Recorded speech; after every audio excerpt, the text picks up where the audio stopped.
Welcome to Data Access Golf, your home for rapid golf improvement. And now, from the thin air of the Rocky Mountains, next on the number one tee, your host, Aaron Stewart. Wow, good morning. Thank you. Josh, again, thanks for the introduction. Love that. Turned out great. It's good to be with you guys again on this podcast. I think we've got a really good topic today, and I appreciate Gavin for sending it in, and I will discuss it. So the topic that was brought up is if there's any difference in how we practice and play. And that has so many different levels that I thought that it would be a cool discussion to have and part of basically the topic of today's show. The short answer is yes. I think there's a great difference between how we practice and how we play.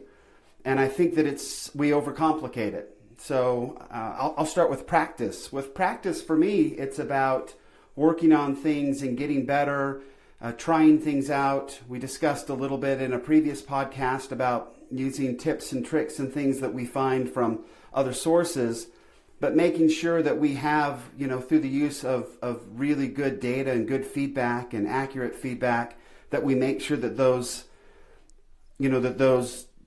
things that we're trying actually work well for our golf swing and don't actually get us off track. So that would be the first sort of thing to watch out for, is make sure that when we practice that we're doing it sort of responsibly. And speaking personally, and I'm a freak, I realize that, but I have very little interest in practicing if I don't have some feedback. I find practicing without feedback very frustrating because I know how quickly I can fall into bad habits, and then I can sort of start making those habits sort of long term, right? So I know that without proper feedback, I think that I've just messed with my golf swing so much, or I just like to explore so much that I can get into some pretty bad places pretty quickly if I don't have feedback kind of letting me know that I'm on the right track. And so I think it's fun to get out on the range and try different things and hit low shots and high shots and try to curve the ball left and right, and all that kind of stuff's really fun to do. And I love working on that kind of stuff, but I love to have my feedback with me so I know if I'm doing those things that I'm still doing it sort of in a proper way. And if nothing else, at least I know what I am doing to create those shots, instead of sort of coming up with something, tying that shot to a feel and then expecting that feel to deliver the same result out on the golf course. That's where we get into a really bad place. And Fred Shoemaker goes into a lot about this, about trying to stay outside of yourself and try to stay in the moment when you're playing golf. And I think that applies to just about everything in life. And frankly, Fred believes that as well, and we'll suggest that. So as far as practice goes, that's kind of how I see practice. Practice is sort of the laboratory where we can go and work on stuff and try stuff and mess with stuff and do all that kind of stuff. But when it's time to play, I will take my equipment, my feedback devices. I will get myself into a place where I learn how my golf swing feels that day.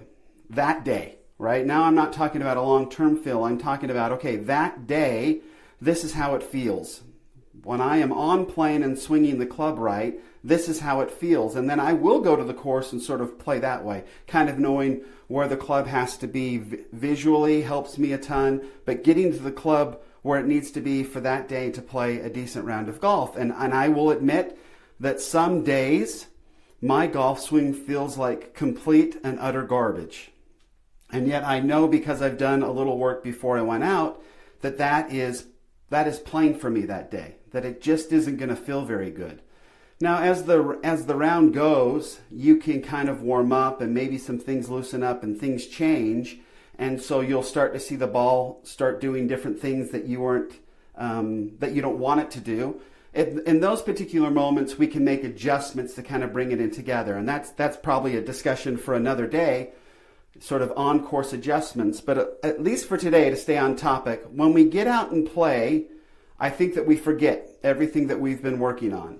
And I think that is probably a huge mistake that most people make, is they take whatever they've been working on in the range and they go out and they try to implement, like sort of force it, sort of conscientiously, on a conscious level, force this movement or that movement or this tip, or, weight back, weight through, balance, whatever. They're trying to come up with some sort of something and make themselves do it. And I think that's where we get into where we get into trouble. When we get out on the golf course, it's just about playing. It's just about experiencing and enjoying it and picking a target and going at it. Just seeing the shot and then just letting it go. And that's something that Fred Shoemaker says a lot, just let it go. And I found that to be very, very helpful. So I do allow myself a place to practice and mess around and work and try to get things down. But then when it's time to go play, I'll figure out what that means for that day, and then I'll go out and play. And it reminds me of kind of an interview I heard once with Ian Poulter, who isn't my favorite guy. I mean, he's not my favorite guy on tour for sure. He, whatever, he rubs me the wrong way, but that's neither here nor there. But I remember an interview with him when he was talking about standing out on the range, and they're like, "So, tell us about your warm-up." And it probably didn't mean anything to anybody else, but he said, "Well, I go out to the range, I get warmed up, I stretch out, and I start hitting, right? I start hitting golf balls and see what I've got that day. And then that's what I play that day." And I thought, well, that's fascinating. So he goes out and kind of starts hitting golf balls. And so to him, whatever his ball shape is doing, he puts probably on a very similar feel every single day. But as I mentioned earlier, feels lie. But he just kind of figures, okay, this is my golf swing. This is what I'm comfortable with. What is it producing today? And whatever that is, that's what Ian Poulter goes out and plays with.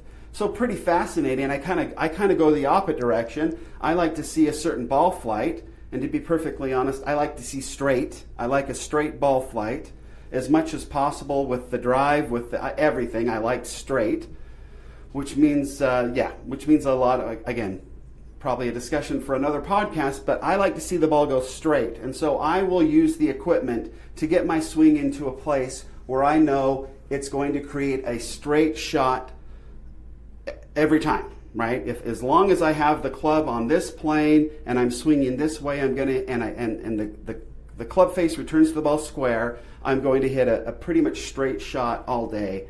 That's the easiest thing for me to picture. I enjoy a straight ball. It's not natural necessarily when you're on a tilted axis, so some adjustments have to be made, but I am comfortable with that. So I will get my swing into a place where I'm going to be hitting a straight ball, and I will go to the course and use that swing that day, and then as the ball starts moving, if things change within my body, I'll make adjustments on the course. But that's pretty much it. So play is for play. Just go out, pick a target, swing the club, and enjoy it, and practice is a place where we just practice. But we could go a lot of different directions on this discussion. Course strategy, what to do when things start going wrong, sort of the mental side of the game. All of that we will get into. I've got podcasts scheduled to talk about all those things, but it's just important to not make yourself do anything out on the golf course. I mean, the golf swing, let's break it down this way. The golf swing is 1 second. It's usually 3/4 of a second back and 1/4 of a second down, right? 1 second. And then that means the ball is on the club for a fraction of a second. So the idea that somehow or another you can consciously make an adjustment mid-swing and somehow or another have that work out for you positively is not true. That just does not happen. We are much better off getting set up, getting everything in place, and just letting it happen and experiencing the golf swing than we are trying to force it to do something. We just don't have time. None of us are that smart. None of us are that good. So you go to the range and we'll work on some stuff and get some things into place, and then we'll go out on the course and we will just play and enjoy it. Once we're done playing, I always suggest run back to the tee, and if your swing has started sort of feeling a certain way and a different ball flight was coming out of that, different shape, then let's go back to the range, put on our equipment, take a quick barometer on what's going on, see exactly why that swing was producing that shot, and learn a little bit, right? It's that process. Then we'll make it so we always leave the course completely confident that we know what was going on, that we know what was going on out there, right? We know what was going on with our swing. That's the cool part of golf.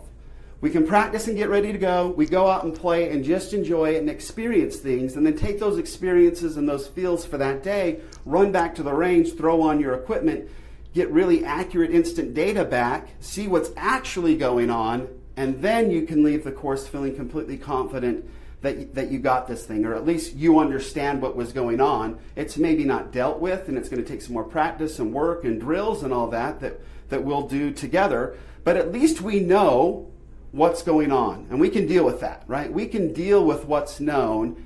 It's when we're trying to make a golf swing from the unknown that your life blows up on you. So anyway, practice to practice and get better. Go out to play and have fun and enjoy it and experience it. And then a quick practice follow-up after play to kind of get an idea of what those feels were creating. I think that's the best method to sort of blend practice and play. So Gavin, I hope that helps. If it doesn't, shoot me another email and we'll talk about it. But appreciate your listening in. Hope that was helpful to you. And until next time, remember, better data means better golf. This is Aaron Stewart. I'm out. Thanks for listening to Data Access Golf with Aaron Stewart. Check us out online at dataaccessgolf.com, and we'll see you on the next episode.